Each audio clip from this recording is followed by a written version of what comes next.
In the top stories, cricket lovers to meet players of the St. Kitts Nevis Patriots.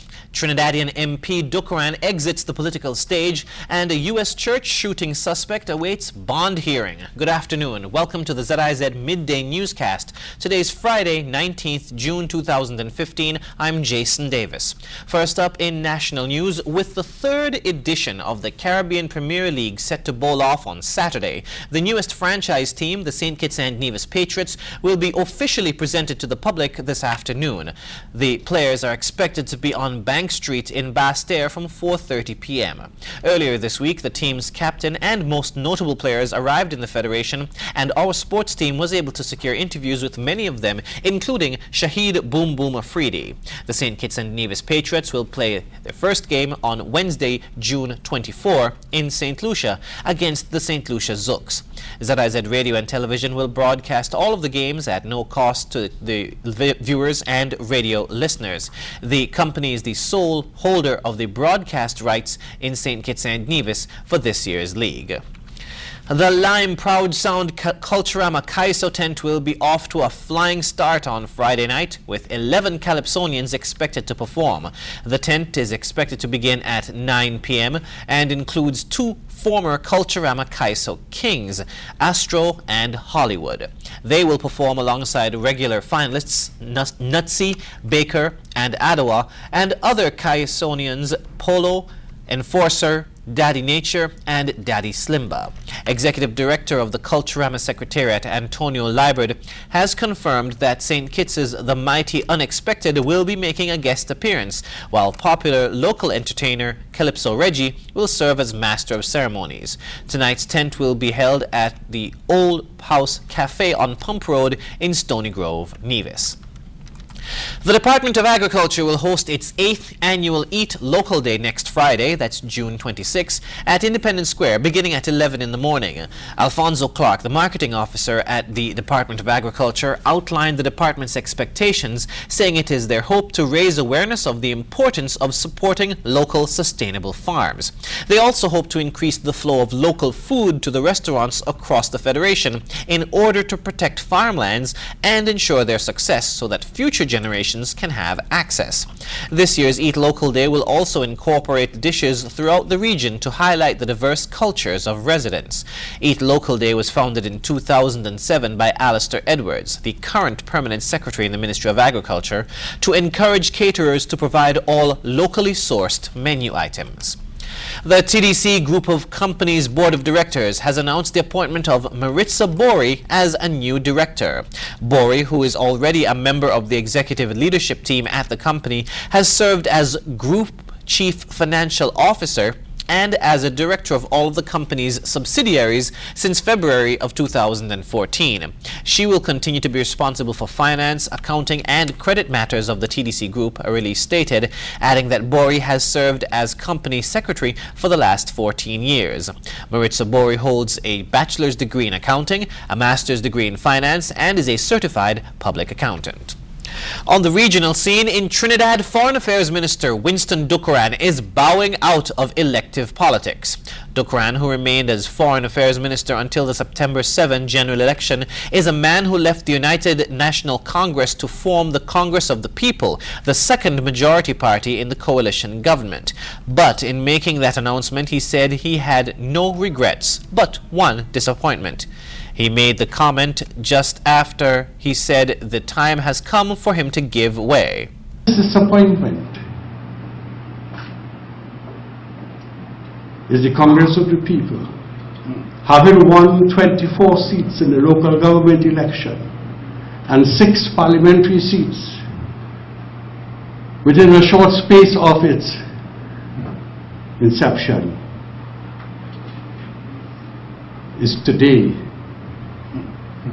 not able to grow and to flourish as we had once hoped. Dukaran, who's 71 and started his political career in 1981, said those years have been intriguing, but he believes he helped to build a better Trinidad and Tobago. His decision to step away from frontline politics leaves room for a new candidate in the seat of Tunapuna, which he now holds. I started that process a few years ago, and I wanted to inform you and the community at large that I will not be seeking re-election to the Parliament of Trinidad and Tobago in the upcoming election. On to Barbados, where Parliament workers at the Barbados Investment Development Corporation walked off the job yesterday after management sent 13 of their colleagues on early retirement. The move has not gone down well with the National Union of Public Workers, who threatens to take the corporation to court over its entrenchment practices. The NUPW claims that the corporation unlawfully forced the employees, who are all over the age of 60, into early retirement ahead of the scheduled meeting today. On the Elder Appreciation Day, and this government made a statement saying that they recognize the contribution that elders made to this society. What is happening here? These persons would have made a contribution to society as well, not only to the job, as people often forget, but to the wider society. Their contribution has to come for something. We cannot treat all people who would have given all of their time and effort in an organization like this. And because this situation is existing today, the NUPW will definitely make or take the necessary measures to make sure that this problem is rectified as soon as possible. Internationally, a bond hearing is pending for 21-year-old Dylan Roof, who is accused of gunning down 9 people in a South Carolina church. A former friend who had reconnected with the man accused of the shooting massacre said Dylan Storm Roof had become an avowed racist. More in this report. A bond hearing is pending for the man accused of killing 9 people inside a Charleston, South Carolina church. 21-year-old Dylan Storm Roof was returned to Charleston after his arrest in Shelby, North Carolina on Thursday.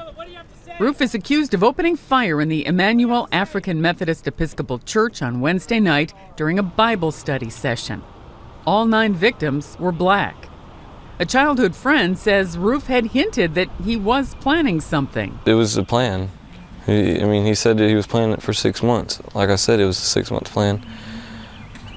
And I don't know what exactly in this whole 6 months was he planning at all until we all seen it last night. Roof's Facebook page shows him with Confederate flag plates and the flags of formerly white-run countries like apartheid-era South Africa. The shooting is being investigated as a hate crime. We will now be looking at all of the facts, all of the motivations, all of the things that led this individual, if he is in fact the shooter, to commit this crime. The church shooting victims included 6 women and 3 men. They were remembered at vigils across the nation on Thursday.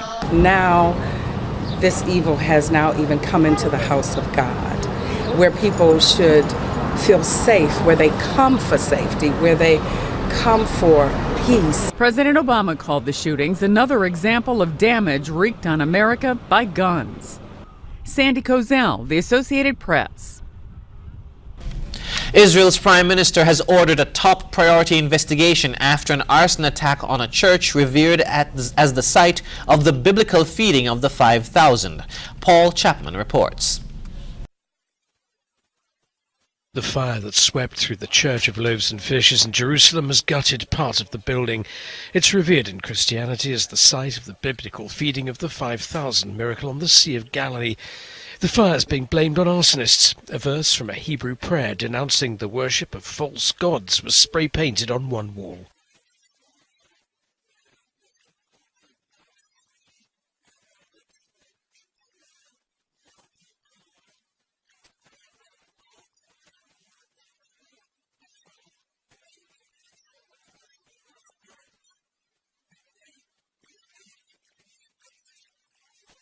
The Israeli Prime Minister's spokesman says a top priority investigation's been ordered.